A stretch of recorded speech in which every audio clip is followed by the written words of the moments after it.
پیش آئیں گے اس پر صبر کا مظاہرہ کرنا ہے۔ ان میں سے پہلی چیز یہ ہے، صبر یہ ہے کہ اپنے نفس کو نیکیوں پر مجبور کرنا۔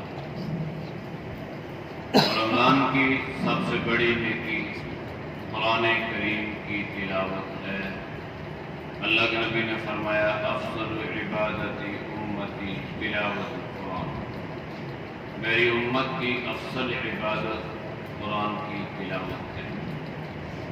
اس لیے انشاءاللہ فجر کی نماز کے بعد مختصر خلاصہ جو نماز تراویح میں آپ نے قرآن سماعت فرمایا ہوگا، 10 منٹ کے لیے انشاءاللہ آپ نے اپنے نفس کو اس پر مجبور کرنا ہے کہ ہمیں پتہ چلے ہم نے کون سی صورت سنی ہے اور اس صورت کا پس منظر، اس کا بیک گراؤنڈ کیا ہے۔ اگرچہ نیند کا غلبہ ہوگا، تھکاوٹ ہوگی، کام کاج بھی ہیں، مصروفیات بھی ہوں گی، لیکن اس کے ساتھ ساتھ قرآن رمضان یہ لازم ملزوم ہے، اور رمضان کو قرآن کا موسم یا قرآن کا سیزن کہا گیا ہے۔ اس لیے کوشش کرنی ہے کہ اپنے نفس کو اس بات پر مجبور کرنا ہے۔ قرآن کریم کی پہلی سورت ترتیب کے اعتبار سے سورۃ الفاتحہ ہے۔ یہ جو فاتحہ ہے یہ لفظ فتح یفتح سے بنا ہے۔ فتح کا مطلب ہے کامیابی، تو سورۃ الفاتحہ کامیابی والی سورت۔ فتح کا مطلب ہے ابتدا، اس سے قرآن کی ابتدا ہوتی ہے۔ اس سورت کا نام ام القرآن بھی ہے۔ اس کو قرآن کریم میں وہ درجہ حاصل ہے جو انسانی رشتوں میں ماں کو مقام اور مرتبہ حاصل ہے۔ اس کا ایک نام اساس القرآن بھی ہے۔ یہ قرآن کی بنیاد ہے۔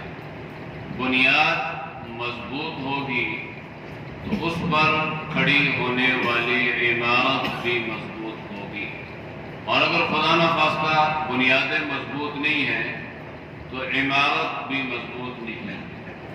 بنیاد عقائد کے اعتبار سے قرآن کریم کی اس صورت میں اللہ نے عقائد نظریات کو مختصر انداز میں مگر جامع انداز میں بیان فرمایا ہے۔ اس لیے بنیادی عقیدہ اور نظریہ ہے، اگر انسان کے عقائد نظریات اللہ پر مضبوط ہیں، یقین مضبوط ہے، تو پھر اس پر اعمال کی صورت میں کھڑی ہونے والی عمارت بھی مضبوط ہوگی۔ لیکن اگر عقائد و نظریات مضبوط نہیں ہیں، پختہ نہیں ہیں، تو پھر یاد رکھنا اعمال بھی پختہ نہیں ہوں گے۔ تو جب عمارت گرے گی، اس کی بنیادیں گریں گی، تو اس پہ کھڑے ہونے والی عمارت بھی ٹھہر نہیں سکے گی، وہ بھی گر جائے گی۔ تو عمارت کی حفاظت عقائد کے ساتھ ہے، اور اپنے عقائد اور نظریات کو مضبوط کریں گے تو انشاءاللہ اعمال میں پختگی آئے گی۔ یہ جو صورت ہے، اس صورت کا ایک نام سورۃ الدعاء بھی ہے۔ اللہ سے مانگنے کا بہترین انداز۔ اگر انسان کسی بڑے کے، کسی بادشاہ کے دربار میں جاتا ہے تو جانے سے پہلے اس بادشاہ کی تعریف اور توصیف کو بیان کرتا ہے، اور اگر یوں ہی چلا جائے اور فوراً دربار میں کھڑا ہو کے اپنی منمانی چیزیں بادشاہ سے مانگنے لگے تو بادشاہ کو اس کے اس انداز پہ غصہ آئے گا اور اس سے کہے گا کہ اس کو مانگنے کا طریقہ اور سلیقہ بھی نہیں ہے۔ اس کو بہترین انداز سے اگر سمجھنا ہے تو یہ جو بھیک مانگنے والے لوگ ہیں، یہ اس قدر گہری سوچ اور گہرے انداز اور گہرے فکر سے مانگتے ہیں کہ نہ دینے والے کو بھی دل چاہتا ہے کہ جو طریقہ اس نے اپنایا ہے اس کے مطابق اس کو دینے کا حق بنتا ہے، اگرچہ شریعت اس کی حوصلہ افزائی نہیں بلکہ حوصلہ شکنی کرتی ہے، لیکن اس کا انداز ایسا ہوتا ہے کہ انسان نہ چاہتے ہوئے بھی اس کو دینے پر مجبور ہو جاتا ہے۔ تو اللہ نے اپنے بندوں کو اپنے آپ سے، اپنی ذات سے مانگنے کا طریقہ اور سلیقہ سکھلایا ہے کہ میرے بندے جب میرے دربار میں آئیں اور مجھ سے کچھ عہد و پیمان کریں اور مجھ سے کچھ مانگنے لگیں تو مانگنے سے پہلے ان کو مانگنے کا انداز، مانگنے کا طریقہ اور سلیقہ بھی اللہ نے خود سکھلا دیا، تاکہ جو اللہ سے مانگے اللہ ان کو عطا کر دے۔ اس سورت کا نام سورۃ الشفا، شفا، قرآن کریم کو اللہ نے شفا قرار دیا، وَنُنَزِّلُ مِنَ الْقُرْآنِ مَا هُوَ شِفَا۔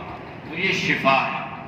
شفا کی دو صورتیں ہیں، انسان جسمانی بیمار ہو تو اسے دوائی کی ضرورت ہے، روحانی بیمار ہو تو اس کو روح کی غذا کی ضرورت ہے۔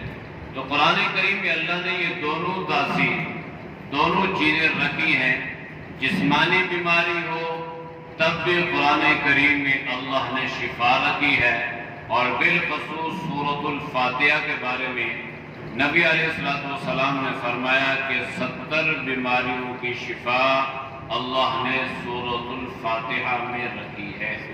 تو ایک سورت کا یہ عالم ہے تو پورے قرآن کا کیا عالم ہوگا۔ یہ جو سورۃ الفاتحہ ہے نا، یہ پہلی سورت ہے جو مکمل اتری، پہلی سورت ہے جو مکمل نازل ہوئی۔ اس سے پہلے جتنی آیات اتری تھی وہ آیات تھی، وہ سورتوں کی شکل میں نہیں تھی۔ سورۃ العلق کی آیات نازل ہوئی، سورہ نون والقلم کی آیات نازل ہوئی، سورۃ المزمل کی آیات نازل ہوئی، سورۃ المدثر کی آیات کے نزول کے بعد قرآن کریم کی سورۃ الفاتحہ کا نزول ہوا، اور اس میں اللہ نے پورے قرآن کریم کی روح جو اللہ نے 30 پاروں میں تفصیلاً بیان فرمائی ہے، اللہ نے سورۃ الفاتحہ میں اجمالاً اس کا ذکر فرما دیا ہے۔ لہذا سورۃ الفاتحہ پر مفسرین نے لمبی چوڑی بحث کی ہے۔ آپ ہر نماز کی ہر رکعت میں سورۃ الفاتحہ پڑھتے ہیں، اور پڑھتے پڑھتے 40 سال، 50 سال، 30 سال، 20 سال گزر چکے ہیں، لیکن آج تک ہم نے اس پر غور و فکر نہیں کیا کہ نماز کی ہر رکعت میں پڑھے جانے والی اس سورت کا مقام اور مرتبہ کیا ہے، اس کا خلاصہ کیا ہے، اس کا ترجمہ کیا ہے۔ یہ پورے قرآن کریم کا متن ہے، اور متن میں اللہ نے کس خوبصورت انداز سے اور کس مختصر انداز سے اللہ نے پورے قرآن کریم کی روح کو پھونک دیا ہے۔ لہذا اس کی طرف توجہ کی ضرورت ہے کہ ہر نمازی کم از کم وہ سورۃ الفاتحہ پر توجہ دے کہ ہم اپنے اللہ سے کیا اقرار کرتے ہیں، اور ہم نے اپنے اللہ سے کیا مانگا ہے، اور جو ہم اللہ سے مانگ رہے ہیں وہ اللہ نے ہمیں دیا ہے یا نہیں دیا۔ تو اللہ نے اس میں 3 چیزیں بیان فرمائی ہیں۔ پہلے، سب سے پہلے اللہ نے اپنی تعریف، پھر ایک عہد و پیمان، پھر ایک چیز جو سب سے قیمتی چیز ہے، اللہ نے انسان کو اس کے بارے میں اس کی ترغیب دی کہ بہت ساری چیزیں دنیاوی طور پہ مجھ سے مانگو گے، وہ تو میرے خزانے بڑے وسیع ہیں، میں اپنے بندوں کو عطا کرتا رہوں گا، لیکن ایک انسان کے لیے اس کی زندگی کا سب سے قیمتی اثاثہ، سب سے بنیادی چیز ہدایت والی زندگی ہے۔ تو اللہ نے قرآن میں اس کا ذکر فرمایا۔ آپ نے اللہ کی تعریف کی اور اللہ سے آپ نے ایک عہد کیا ہے، ہم نے اللہ سے ایک عہد کیا ہے، ہم نے اللہ سے ایک وعدہ کیا ہے، اور وہ وعدہ ایاک نعبد و ایاک نستعین کی صورت میں ہے۔ اس کا تعلق وعدے سے بھی ہے، اس کا تعلق انسان کے عقیدے، نظریے، ایمان اور یقین کے ساتھ بھی ہے۔ انسان نے اللہ سے وعدہ کیا، یا اللہ ہم تیری ہی عبادت کرتے ہیں اور ہم تجھ ہی سے مدد چاہتے ہیں، یعنی مددگار بھی تو ہے، مشکل کشا حاجت روا بھی تو ہے، اور ہم تیری عبادت ہی کرتے ہیں۔ تیری عبادت میں، تیری بندگی میں ہم تیری مخلوق میں سے کسی کو شریک و ساجی نہیں ٹھہراتے، یہ ہم نے اپنے اللہ سے وعدہ کیا ہے۔ جب ہم نے ایک وعدہ کر لیا تو اللہ نے فرمایا مجھ سے مانگو، کیا مانگتے ہو؟ تو اللہ نے وہ چیز خود بتلائی، اہدنا الصراط المستقیم۔ ہم نے اللہ سے نماز کی حالت میں ہدایت مانگی ہے۔ اگر ہدایت کے ہوتے ہوئے انسان بھوکا سوکھا اس دنیا سے چلا گیا تو وہ کامیاب ہے، اور اگر ہدایت سے محروم وہ بادشاہ دنیا سے چلا گیا تو وہ ناکام ہے۔ تو سب سے قیمتی چیز جو ہے وہ ہدایت والی زندگی ہے، تو اللہ سے ہدایت والی زندگی مانگ رہی ہے۔ جب ہم نے اللہ سے ہدایت والی زندگی مانگی، اے اللہ ہمیں صراط مستقیم عطا فرما، تو سوال پیدا ہوا کہ صراط مستقیم کس چیز کا نام ہے؟ تو اللہ نے پہلا تو جواب یہ دیا، صراط الذین انعمت علیہم۔ صراط مستقیم انبیاء کا راستہ ہے، صراط مستقیم شہداء کا راستہ ہے، صراط مستقیم صحابہ کی طرز زندگی کا راستہ ہے، کیونکہ اللہ نے قرآن کریم میں وَمَن يُطِعِ اللَّهَ وَرَسُولَهُ فَأُولَٰئِكَ الَّذِينَ أَنْعَمَ اللَّهُ عَلَيْهِمْ مِنَ النَّبِيِّينَ وَالصِّدِّيقِينَ وَالشُّهَدَاءِ وَالصَّالِحِينَ، یہ چار طبقات اللہ نے قرآن کریم میں بیان فرمائے ہیں۔ اگر صراط مستقیم چاہتے ہو تو پھر ان چاروں کی زندگی کو فالو کرنا پڑے گا، ان کی طرز زندگی کو اپنانا پڑے گا، تو پھر تمہیں اللہ ہدایت والی زندگی عطا فرمائے گا۔ اگر ان طبقات سے ہٹ کے، اگر صحابہ کرام کی زندگیوں سے ہٹ کے، اگر انبیاء علیہ السلام کی زندگیوں سے ہٹ کے ہدایت کی زندگی مانگو گے تو یاد رکھنا وہ ہدایت والی زندگی نہیں ہوگی، وہ گمراہی والی زندگی ہوگی۔ تو ہمیں اللہ نے نبی کریم صلی اللہ علیہ وسلم کی زندگی اور آپ صلی اللہ علیہ وسلم کی مقدس اور پاکیزہ جماعت حضرات صحابہ کرام رضوان اللہ علیہم اجمعین کی طرز زندگی کو اپنانے کا حکم دیا ہے۔ تو یہ جو چار طبقات ہیں اللہ سے ہم نے مانگی اور دعا کی، تو اللہ نے ہماری دعا کو قبول کیا، اور اللہ نے ہمیں اس دعا کا جو جواب دیا وہ قرآن کریم کی شکل میں دیا۔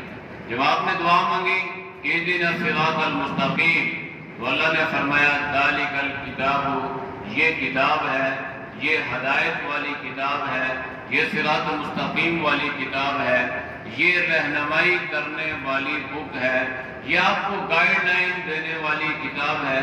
اگر اس کتاب کو اپنا امام اور مقتدا مان لو گے تو پھر دنیا میں بھی اور آخرت میں بھی کامیاب ہو جاؤ گے، اور اگر خدا نخواستہ اس کتاب کو پس پش ڈال دو گے تو پھر دونوں جہانوں کی ناکامی تمہارا مقدر اور نصیب بنے گی۔ آج ہم پوری دنیا کی زندگی کا مطالعہ کریں تو ہم بحیثیت مسلمان اس نتیجے پر پہنچتے ہیں کہ آج تعداد کی کمی نہیں ہے، اسباب کی کمی نہیں ہے، مال اور دولت کے جو ذخائر اللہ نے مسلمانوں کو عطا فرمائے ہیں وہ دوسری اقوام کے پاس نہیں ہیں، لیکن اس کے باوجود ہم دیکھتے ہیں کہ مسلمان کی وہ عزت، وہ وقار اور وہ مقام اور مرتبہ نہیں ہے جو ہونا چاہیے۔ ذلت اور رسوائی مقدر بنتی جا رہی ہے، غلامی مقدر بنتی جا رہی ہے، اور مسلمانوں کو ایک ایک کر کے گاجر اور مولی کی طرح کاٹا جا رہا ہے، تو اس میں زیادہ مطالعے کی ضرورت بھی نہیں ہے۔ صرف ایک سوچ اور ایک فکر جو ہے وہ یہ ہے کہ آج ان سارے اسباب کی جو وجہ ہے وہ صرف قرآن کریم سے دوری ہے۔ اگر آج بھی مسلمان، پوری دنیا کا مسلمان، وہ اپنا رشتہ، اپنا تعلق قرآن کریم کے ساتھ مضبوط کر لیتا ہے تو دنیا کی کوئی طاقت بھی اسے غلامی کی زنجیروں میں جکڑ نہیں سکے گی۔ لیکن جب یہ قرآن کریم سے اپنا رشتہ توڑے گا تو یاد رکھنا یہ غلام بن جائے گا، اور اتنی بڑی تعداد اسباب، افراد، مال اور وسائل کے باوجود آج مسلمانوں نے غلامی کی صورت جو اختیار کر لی ہے، اس کی وجہ صرف قرآن کریم سے دوری ہے۔ ہمارے بزرگوں میں سے بزرگ گزرے ہیں شیخ الہند اسیر مالٹا، جنہوں نے انگریز نے انہیں مالٹا کی جیل میں 4 سال کی قید و صعوبت انہوں نے کاٹی، تو وہ خود لکھتے ہیں اپنی زندگی کی کارگزاری بیان کرتے ہوئے کہ میں جب جیل کی سلاخوں کے پیچھے تھا تو میں نے اس بات پر غور و فکر کیا کہ آج مسلمان دنیا میں ذلیل و رسوا کیوں ہو رہا ہے۔ مسلمان ہو، کلمہ گو ہو، ایمان اور یقین کی طاقت کے ساتھ ہو، تو پھر ذلت و رسوائی اس کا مقدر بنے۔ آخر اس کی کوئی وجہ تو ہوگی، اس کی کوئی علت تو ہوگی، اس کا کوئی پس منظر بیک گراؤنڈ تو ہوگا۔ وہ خود فرماتے ہیں اور کتابوں میں لکھتے ہیں، اور آج ان کی یہ باتیں مدارس کی کتابوں میں، سکول، کالج اور یونیورسٹی کی کتابوں میں باقاعدہ طور پہ یہ باتیں پڑھائی جا رہی ہیں۔ بی اے کے مطالعہ پاکستان میں ان کے اس قول کا ذکر ہے، اور یہ بات لکھی ہوئی ہے کہ اسیر مالٹا شیخ الہند نے مسلمانوں کی اس حالت کو دیکھ کر فرمایا تھا کہ مسلمانوں کی ناکامی، مسلمانوں کی شکست، مسلمانوں کی ذلت کے 2 اسباب ہیں، اور وہ سبب کیا ہے کہ مسلمانوں نے قرآن کریم کو لفظاً یعنی پڑھنا بھی چھوڑ دیا، اور معنن یعنی سیکھنا بھی چھوڑ دیا۔ یعنی قرآن کی تلاوت بھی نہیں کرتا مسلمان، اور قرآن کریم کو سیکھتا بھی نہیں ہے۔ ظاہر بات ہے جب تلاوت نہیں کرے گا تو سیکھے گا کون؟ فرشتے تو نہیں سیکھیں گے، یہ تو ہماری ہدایت کے لیے اترا ہے نا۔ تو انہوں نے لکھا کہ میں نے جیل میں سے یہ عزم اور یہ ارادہ کیا کہ اگر اللہ نے مجھے زندگی عطا فرمائی، رہائی عطا فرمائی، تو میں مسلمانوں پر ان 2 چیزوں پر محنت کروں گا کہ قرآن کریم کو لفظاً بھی عام کروں گا اور معنن بھی عام کروں گا۔ چنانچہ اللہ نے ان سے یہ کام لیا۔ ان کی نیت، ان کی مراد کو اللہ نے اس انداز سے پورا فرمایا کہ جیل کی سلاخوں کے پیچھے انہوں نے قرآن کریم کا ترجمہ بھی لکھا، اور انہوں نے قرآن کریم کو معنن عام کرنے کے لیے پورے ہندوستان میں مختلف قسم کے مکتب قائم فرمائے۔ لہذا اللہ نے ان کی اس مراد اور اس نیت کو پورا فرمایا، کیونکہ اللہ بھی انسان کی نیتوں پر فیصلہ فرماتا ہے۔ جو انسان نیت کرتا ہے اللہ اس پہ فیصلہ فرما دیتا ہے، کیونکہ انسان کی نیت یہ اس کی دل کی ایک کیفیت ہوتی ہے، دل سے پیدا ہونے والی خواہشات کا نام ہوتا ہے۔ تو اگر دل میں اچھی خواہش پیدا ہوگی، نیک حسرت پیدا ہوگی، بہترین نیت، اخلاص نیت سے انسان میدان عمل میں اترے گا تو اللہ اس کی مدد اور نصرت فرمائے گا۔ تو یہ قرآن کریم ذالک الکتاب ہو، تو یہ سورۃ البقرہ ہے۔ بقرہ یہ بکرا نہیں ہے کاف کے ساتھ، یہ بقرہ قاف کے ساتھ ہے۔ عربی میں اس کا معنی ہے گائے۔ اس میں بنی اسرائیل یہودیوں کی کچھ مستیاں ان کا اللہ نے تفصیلی ذکر فرمایا، جن کا خلاصہ یہ ہے کہ اگر اللہ کسی انسان کو کوئی نعمت عطا فرمائے تو انسان کو چاہیے کہ وہ اس نعمت کی قدر کرے۔ اگر انسان اس نعمت کی قدر نہیں کرے گا تو یاد رکھنا اللہ بے قدروں کو اپنی نعمت نہیں عطا فرماتا، اللہ کے قدروں سے اپنی نعمت کو چھین لیتا ہے، دنیاوی اعتبار سے بھی اخروی اعتبار سے بھی۔ تو یہ دین جو ہے یہ اللہ کی نعمت ہے، قرآن اللہ کی نعمت ہے، صحت اللہ کی نعمت ہے، زندگی اللہ کی نعمت ہے۔ تو یہ ساری نعمتیں اللہ نے ہمیں عطا فرمائی ہیں، ہمیں چاہیے کہ ہم اس کی قدر کریں۔ بنی اسرائیل کو اللہ نے بہت ساری نعمتیں عطا فرمائی تھیں، جن کا خلاصہ یہ ہے کہ بنی اسرائیل نے ان نعمتوں کی ناقدری کی، جس کا نتیجہ یہ ہوا کہ اللہ نے ان سے وہ ساری نعمتیں چھین لی، یہاں تک کہ بنی اسرائیل میں جو پیغمبری کا سلسلہ چل رہا تھا اللہ نے اس نعمت کو بھی چھین لیا۔ بنی اسرائیل میں پیغمبر آتے تھے، اللہ نے ان کو اس نعمت سے بھی محروم کر دیا۔ جناب نبی کریم صلی اللہ علیہ وسلم کو اللہ نے بنو اسماعیل میں مبعوث فرمایا اور بنی اسرائیل کو اللہ نے اس نعمت سے معزول فرما دیا۔ تو خلاصہ یہ ہے میرے محترم بزرگوں دوستو کہ اللہ نے انسان کو اس زندگی میں مختصر سے جسم میں بے شمار نعمتیں عطا فرمائی ہیں۔ اس نعمت کی قدر یہ ہے، اس نعمت کا حق یہ ہے کہ اس نعمت کا استعمال درست ہو۔ جوانی اللہ نے عطا فرمائی ہے، اس کی قدر یہ ہے کہ اس جوانی کو اللہ کی عبادت پر، اللہ کی بندگی پر لگایا جائے۔ در جوانی توبہ کردن شیوائے پیغمبری است، جوانی کی عبادت جو ہے یہ کوئی معمولی عبادت نہیں ہے۔ جوانی کا سجدہ بڑھاپے کے حالات سجدوں سے بہتر ہے۔ تو یہ اللہ کی نعمت ہے، جس کی قدر یہ ہے کہ اس کو اللہ کے راستے پر لگایا جائے۔ اسی طرح جس انسان کو اللہ نے جو جو نعمتیں عطا فرمائی ہیں تو ان نعمتوں کا استعمال صحیح طور پہ یہ ہے کہ اس کا استعمال درست ہو، اللہ کی عبادت اور اللہ کی بندگی پر ان نعمتوں کو لگایا جائے۔ سورۃ البقرہ میں اللہ نے کچھ معاشرتی مسائل بھی بیان فرمائے ہیں۔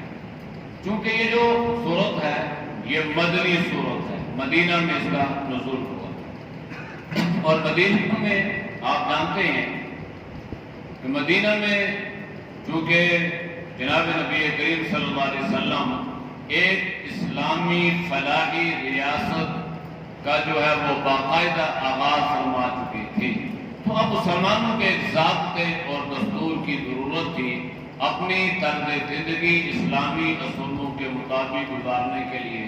تو اللہ نے مختلف جو ہے وہ طرز زندگی کے مختلف احکامات جو ہیں سورۃ البقرہ میں نازل فرمائے ہیں، جس میں طلاق کے مسائل بھی ہیں، نکاح کے مسائل بھی ہیں، رضاعت اور وغیرہ کے مسائل بھی ہیں، تجارت کے مسائل بھی ہیں، لین دین کے اصول بھی ہیں، اور سود کی حرمت وغیرہ کا بھی ذکر ہے۔ چونکہ ابھی یہ آدھی صورت ہوئی ہے، بقیہ انشاءاللہ اس کو کل بیان کریں گے۔ اللہ ہم سب کو جو ہے اس پہ عمل کرنا کی توفیق نصیب فرمائے۔